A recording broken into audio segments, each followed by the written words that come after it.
구척이가 곽정에게 어찌 된 일인지 자세히 물었다. 곽정은 양과를 만나게 된 과정과 양과가 처한 상황을 대충 설명한 후 양과를 전진교 문화로 받아달라고 간청했다. 그 말에 구척이가 의아한 듯 물었다. 정아, 지금 네 무공이 우리보다 훨씬 뛰어난데 어찌 네가 직접 가르치지 않느냐? 구척이의 말에 곽정이 대답했다. 그건 천천히 말씀드리겠습니다. 먼저 오늘 이곳까지 오면서 여러 도연께 신뢰를 범하게 되어 마음이 불편합니다. 그분들을 뵙고 사죄 올리고 싶습니다. 곽정은 도사들이 자기를 적으로 오인한 나머지 싸울 수밖에 없었던 과정을 이야기했다. 그러자 마옥이 말했다. 만약 네가 제때 와서 구해주지 않았더라면 지금쯤 전진교는 큰 화를 면치 못했을 것이다. 모두 한 식구나 마찬가지인데 사죄가 무엇이고 감사는 다 뭐냐? 모두 덮어두자꾸나. 그러나 구척이가 눈썹을 치켜세우며 입을 열었다. 적인지 우리 편인지도 제대로 구분 못하는 한심한 놈들 같으니 어쩐지 적들이 쉽게 쳐들어왔다 싶었다. 적을 막으라고 배치해둔 북두대진을 널 막는 데 쓴 모양이구나. 구척이는 매우 화가 난 듯 날카로운 목소리로 2명의 제자를 불러들였고 어찌하여 곽정을 적으로 오인하게 되었는지 캐물었다. 그러자 2 제자가 당황해하며 답했다. 산 아래서 지키고 있던 풍사제와 위사제가 여기 계신 곽대엽께서 보광사에 있는 비석을 내리치셨다고 하기에 적과 한패라고 생각했습니다. 곽정은 그제야 어찌된 영문인지 알 수 있었다. 듣고 보니 이분들을 탓할 수도 없겠습니다. 산을 올라오던 중 보광사에서 잠시 쉬었는데 그때 이 아이와 대화를 나누다가 무의식 중에 도장께서 실을 새겨둔 비석을 제가 내리쳤습니다.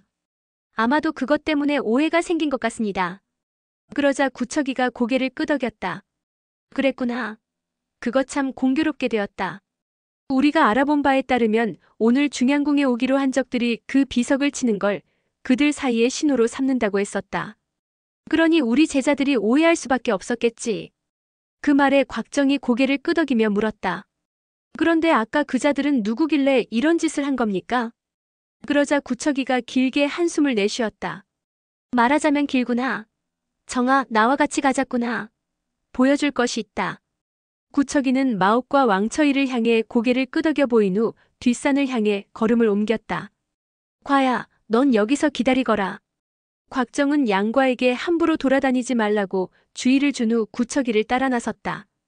구척이는 빠르게 뒷산으로 향했다. 산봉우리에 도착한 구척이가 큰 바위를 가리키며 말했다. 여기 새겨진 글씨를 만져보거라. 날이 어두워진 산은 칠흑 같은 어둠에 쌓여 있었는데 바위를 만져보니 과연 글자가 새겨져 있었다. 곽정이 손으로 더듬거리며 글자를 읽어보니 놀랍게도 시 한 편이 적혀 있었다. 자방이 진을 멸하려다 실패하고 다리 밑에서 기거하며 하늘 보필하여 거사하니 그 뜻 하늘을 향해 우뚝 솟네. 적송과 함께 세월을 보내다가 뜻을 이루자 훌쩍 떠나네. 출중한 인물과 훌륭한 책은 하늘도 함부로 하지 못하는 것. 중양이 전진교를 일으켜 높은 기상으로 강호를 굽어보네. 빼어난 영웅의 기질도 때를 만나야 할거 할 수 있으니 지난 날들 모두 부질없어 활사묘의 마음을 접네. 한 사람이 그를 불러내니 2 신선이 이곳에서 만나 이제 종남산 아래 세워진 정각이 희뿌연 구름에 휩싸이네. 바위에 새겨진 글씨의 획을 따라 손가락으로 더듬어가던 곽정은 놀라지 않을 수 없었다. 한 획 한 획 새겨진 글자가 아무리 봐도 손가락으로 쓴 글씨처럼 느껴졌기 때문이다. 설마 손가락으로 쓴 건 아니겠죠? 그러자 구척이가 답했다. 믿기지 않겠지만 분명 손가락으로 쓴 것이다. 그 말에 곽정이 놀라서 되물었다. 어찌 사람이 손가락으로 바위에 글씨를 새길 수 있단 말입니까? 그러자 구척이가 미소를 지었다. 이 시는 2 사람이 쓴 것인데 둘 다 무림에서 유명한 사람들이었다. 특히 앞에 몇 구절을 쓴 분은 문무를 겸비한 대단한 사람이었지. 아마 100년에 한 번 나올까 말까한 걸출한 인물이셨다. 정아, 너는 이 시가 무슨 뜻인지 알겠느냐? 곽정의 나이도 어느덧 중년에 접어들었건만 구척이는 여전히 소년 시절의 곽정을 대하듯 말했다. 앞부분은 장량의 이야기가 아닙니까? 장량이 시황제를 습격하려다 실패하고 합의에 은신하고 있다가 다리 밑에서 한 노인을 만났는데 그 노인에게 대단한 병법서 한 권을 받았다지요. 후에 장량은 유방을 도와 한을 일으켜 한나라의 3대 개국 공신이 되었고 물러난 후에는 은거하여 적송을 벗삼아 자연을 즐기며 살았다 들었습니다. 뒷부분은 중양조사님의 사적에 대한 글인 듯한데 무슨 뜻인지 정확히는 모르겠습니다. 그러자 구척이가 물었다. 넌 중양조사님의 젊은 시절에 대해서 알고 있느냐? 그 말에 곽정은 잘 모른다며 고개를 가로저었다. 그렇다면 거기서부터 이야기해야겠구나. 사부님께서는 처음부터 출가해 도사가 되려 했던 건 아니었다. 소년 시절에 그분은 문무를 겸비하고 강호를 누비던 영웅이셨다. 그러던 중 금국이 침입해 백성들을 죽이고 약탈을 일삼자 이를 참다 못해 군사를 일으켜 금군에 대항하셨지. 그러나 금국의 세력이 너무나 막강해 사부님께서는 많은 병사를 잃고 그 한을 이기지 못해 결국 출가하시게 된 것이다. 사부님께서는 출가하신 후 이 산에 있는 오래된 고묘에 기거하시면서 몇 년 동안 나오지 않으셨다. 그리고 스스로를 활사인이라 부르셨다. 사부님께서 여러 해 동안 묘에서 나오지 않자 매일같이 지인들이 찾아와 나라를 위해 큰일을 도모하자고 권했지. 그러나 사부님은 이미 뜻을 접으셨던 터라 나오시려 하지 않았단다. 그렇게 8년이란 시간이 흐른 어느 날 한 친구가 찾아왔단다. 그분의 무공으로 말할 것 같으면 동사, 서독, 남재, 북계 그 네 분보다 한 수 위일 것이다. 다만 여자의 몸이라 함부로 나서지 않다 보니 강호에 아는 사람이 많지는 않았다. 사실 그분은 내심 사부님을 사모하고 있었기에 사부님과 부부의 연을 맺길 원하셨지. 그러나 사부님께선 이미 나라를 위해 몸을 바치겠다고 다짐했기에 만국의 한을 갚지 못한 상황에서 가정을 이룰 수 없다고 생각하셨단다. 결국 두 분 사이에 오해는 쌓여만 갔고 그분은 사부님이 자기를 무시한다고 생각해 마음에 한이 쌓였지. 그분께선 무리민답게 무공으로 승부를 가려 이긴 사람 말에 따르는 게 어떻겠냐고 제안했어. 만약 자기가 이기면 사부님과 함께 활사인묘에서 함께 살겠다고 했지. 그러나 사부님께선 그분을 이기고 싶지도 않았고 그렇다고 져줄 수도 없는 상황이었지. 결국 사부님이 방어에만 전념하면서 승부에 나서지 않자 두 분은 수천 초씩을 겨루고도 승부를 낼 수가 없었지. 그러나 그분은 오히려 그런 행동이 자기를 얕본 거라고 화를 내셨단다. 그래서 사부님은 또 다른 제안을 하셨단다. 무공으로는 승패를 겨루기 어려우니 다른 방법으로 승부를 내자고 하셨지. 그분께서도 거기에 동의하시고 며칠 뒤 대결 방법을 생각해 오겠다고 하셨다더군. 며칠이 지난 후 그분께서는 대결에 앞서 한 가지 약속을 해달라고 하셨어. 만약 그분께서 승부에 이기면 사부님과 함께 평생 활사인묘에서 살게 해달라고 했지. 만약 그게 싫다면 중이나 도사로 출가해서 이 산에 사당을 짓고 10년 동안 그분과 함께 지내야 한다고 했어. 사부님이 승낙하자 그분은 어떤 방법으로 겨룰 것인지 제안했는데 그 방법이 바로 여기 이 바위에 손가락으로 글자를 새겨 넣는 거였어. 사부님은 당황해하며 어떻게 바위에다 손가락으로 글을 쓸 수 있냐고 반문했단다. 그러자 그분께서 미소를 지으며 자신이 바위에 글을 새긴다면 패배를 인정하라고 하셨어. 그러고는 왼손을 들어 바위를 쓰다듬더니 오른손 식지를 들어 바위 위에 글을 쓰기 시작했다고 하더군. 놀랍게도 그분의 손이 닿는 곳에 돌가루가 날리면서 정말 글씨가 새겨졌단다. 정말 놀라운 무공이 아닐 수 없었지. 그분이 그날 바위 위에 새긴 글자가 바로 이 시의 앞부분이란다. 사부님께서는 탐복하지 않을 수 없었고 그날로 활사인묘를 그분께 양보하고 다음날 출가해서 도사가 되셨지.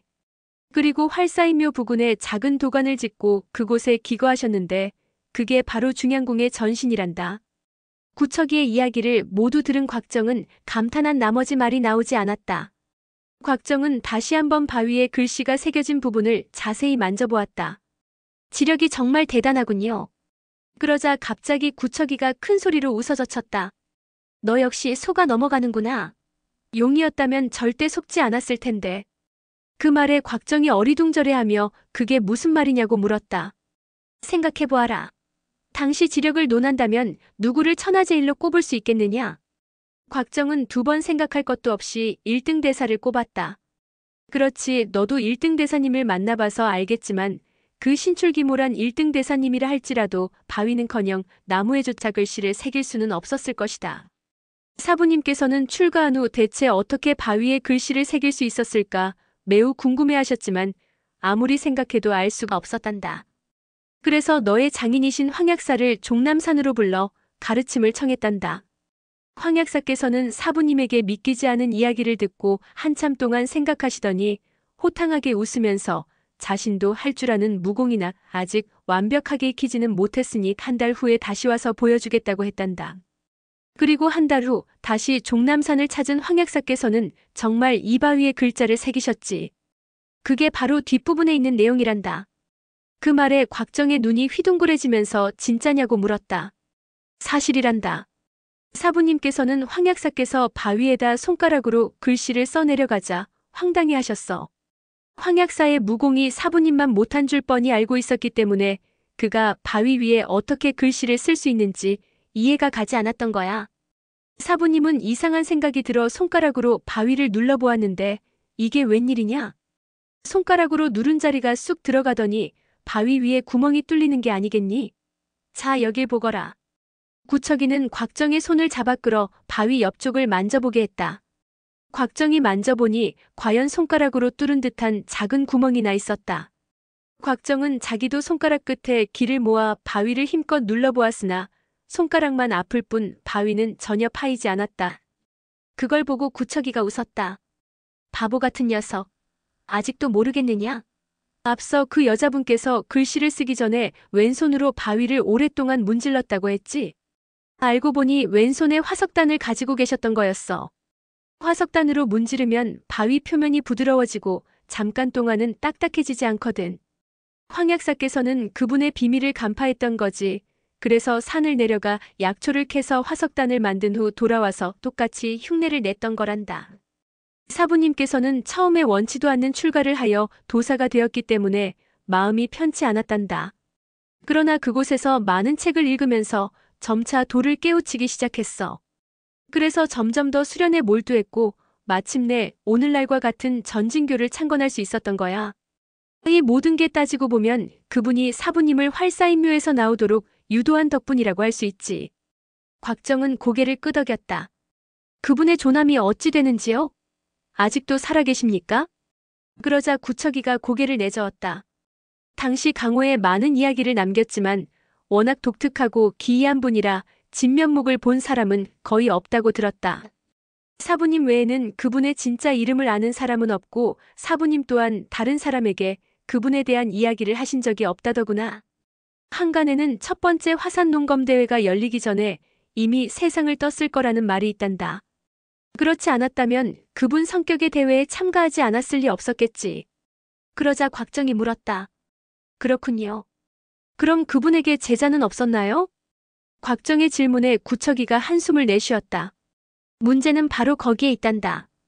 그분은 평생 동안 제자를 거두지 않았고 다만 옆에서 시중 들던 여자애가 한 명 있었단다. 두 사람은 활사인묘에 들어가 근 10년 동안 바깥 세상에 나오지 않았다고 한다. 그분은 자신의 무공을 모두 그 시중 들던 여자에게 전수했지.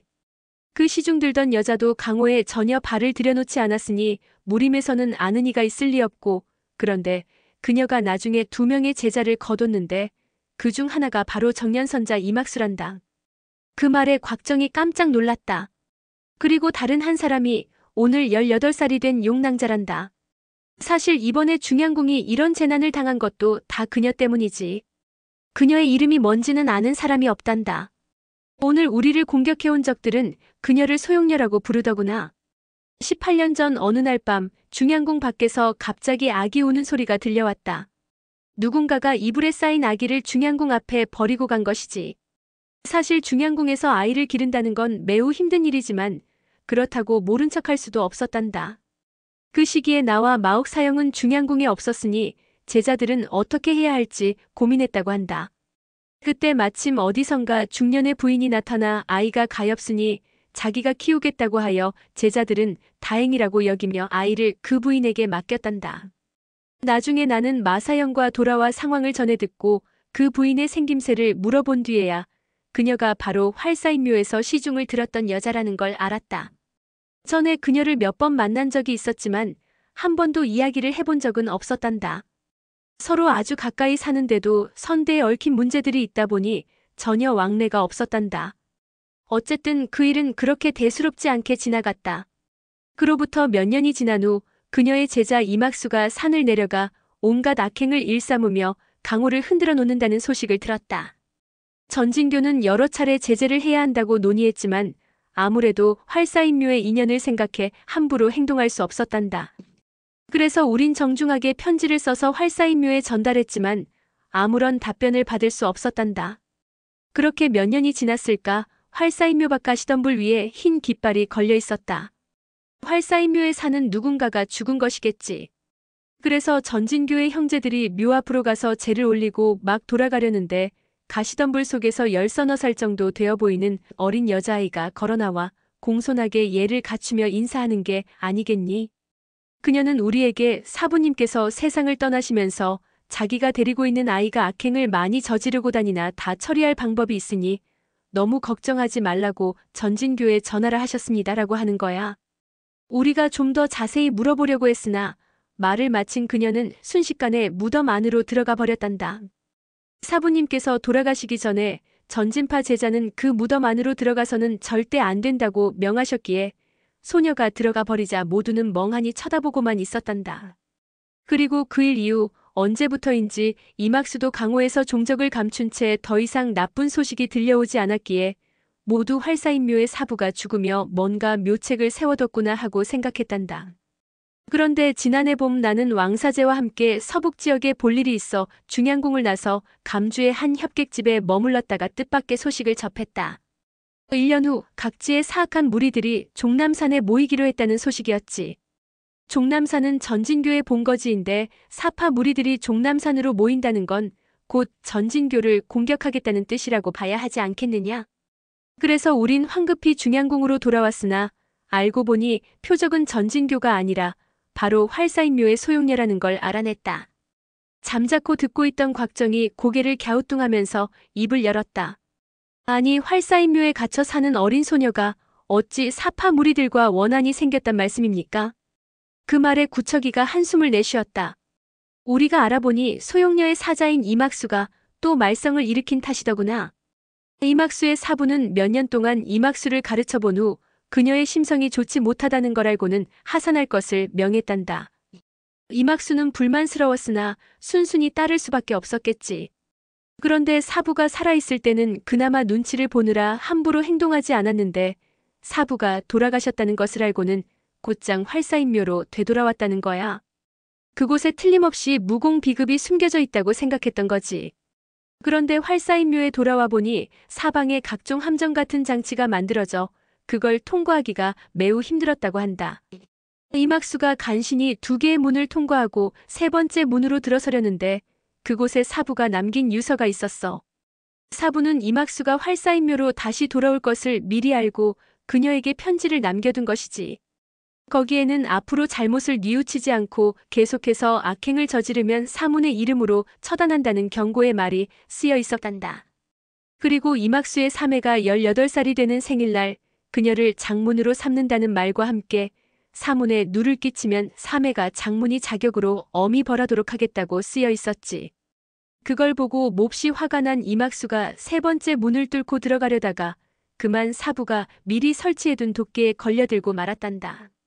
소용녀가 독을 치료해주지 않았으면 아마 목숨을 잃었을 거야. 그래서 그녀는 이를 갈며 물러날 수밖에 없었단다. 그러나 그대로 포기할 이막수가 아니었다. 그 후로도 몇 차례 활사인묘에 들어가려 했지만 번번이 실패하자 결국 마지막에는 사매와 싸우게 되었는데 놀랍게도 이막수가 패하고 말았지.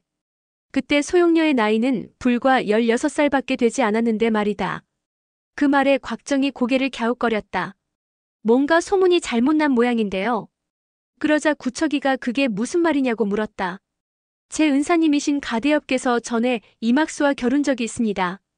사부님 말씀이 그녀의 무공은 참으로 독특해서 1등 대사의 제자이신 무삼통께서도 그녀에게 패했다 했습니다. 이막수의 무공은 지난날 매초풍과 비교해도 손색이 없을 정도인데 소용녀의 무공이 아무리 뛰어나도 고작 16밖에 되지 않은 나이에 이막수를 이기기는 어려울 텐데요. 그러자 구척이도 고개를 끄덕였다. 듣고 보니 그렇구나. 왕사제도 개방 사람들에게 들었다고만 했지 소용녀와 이막수가 대결하는 걸 본 사람은 아무도 없었다. 어쨌든 이막수는 사부가 3회만 편애하여 상승 무공을 전수해주자 마음속 깊이 원한을 갖게 되었다고 하더구나. 그래서 강호의 소문내기를 5월 5일 활사인묘에 사는 소용녀가 비무초친을 한다고 말을 퍼뜨렸다. 만약 누구든지 소용녀를 이기면 소용녀뿐만 아니라 무덤 안에 숨겨진 온갖 진귀한 보물과 무공 비급을 모두 차지할 수 있다고 소문을 낸 것이다. 사실 사파 무리들도 처음에는 소용녀가 누군지 몰라 별 관심은 없었단다. 그런데 이막수가 소용녀의 미모가 자신보다 훨씬 뛰어나다고 떠들어댄 거야. 구척이는 혀를 끌끌 찼다. 소문에 따르면 정년선자의 미모가 아주 뛰어나다고 하더구나. 무림에서 보기 드문 자색일 뿐만 아니라 양갓집 교수 중에도 그녀의 미모를 따를 사람이 거의 없다고 하더구나. 그러니 한순간에 사파 무리들에게 소용녀의 비무초친이 화제가 될 수밖에 없었지. 그제야 곽정도 어떻게 된 일인지 알 수 있었다. 그래서 그 많은 사람들이 이곳에 몰려온 거로군요. 어쩐지 여러 도연께서 저보고 음흉하다느니 음탕하다느니 하더라고요. 구척이는 곽정의 말을 듣고 너털 웃음을 터뜨렸다. 우리가 알아본 바로는 그들 역시 우리 전진교가 마음에 걸렸던 모양이다. 그래서 모두 때를 지어 함께 종남산에 올라오기로 한 거지. 나와 왕사제는 이 소식을 듣고 사파 무리들과 한판 겨루기로 결정하고 즉시 여러 곳에 흩어져 있는 전진교 제자들을 소집했단다. 유사형과 손삼에만 산서에 있어서 미처 도착하지 못하고 나머지는 사파 무리들보다 열흘 앞서 종남산에 도착해서 북두진법을 연습하는 한편 활사인묘에 서신을 보내 조심하라고 일러주었단다. 전진교는 며칠 동안 적에 맞설 대책을 세웠지. 닷새 전 여러 경로를 통해 알아본 결과 사파 무리 중 가장 무공이 고강한 두 사람이 먼저 보강사에서 만나기로 했는데 그들 사이에 암호가 바로 비석을 내리치는 것이었다고 한다. 그런데 공교롭게도 네가 비석을 내리쳤고 무공도 대단했으니 제자들이 너를 사파의 무리로 오인한 것도 이해가 가는 일이다. 실제로도 그 두 사람은 대단한 무공을 가진 고수였다. 다만 그들이 올해 처음으로 중원에 발을 들여놓았기 때문에 뒤늦게야 명성이 알려지기 시작한 것일 뿐이지. 넌 도화도에 은거에 있었기 때문에 모르는 게 당연하다. 네가 마주쳤던 귀공자 차림의 사람은 곽도라는 몽골의 왕자인데 대칸의 후손이라고 하더구나. 또 한 사람은 다리파라는 승려인데 그의 무공이 곽도 왕자와 같은 계통인 것으로 보아 곽도의 사형이나 사숙쯤 되는 것 같았다. 그 사람이야 승려이니 비무초친에 응하러 온 것은 아닐 테고 아마도 곽도를 도와주려고 온 것 같았다. 오늘의 영상은 여기까지입니다. 영상이 도움이 되셨다면 구독과 좋아요, 알람 설정 부탁드립니다. 시청해주셔서 감사합니다.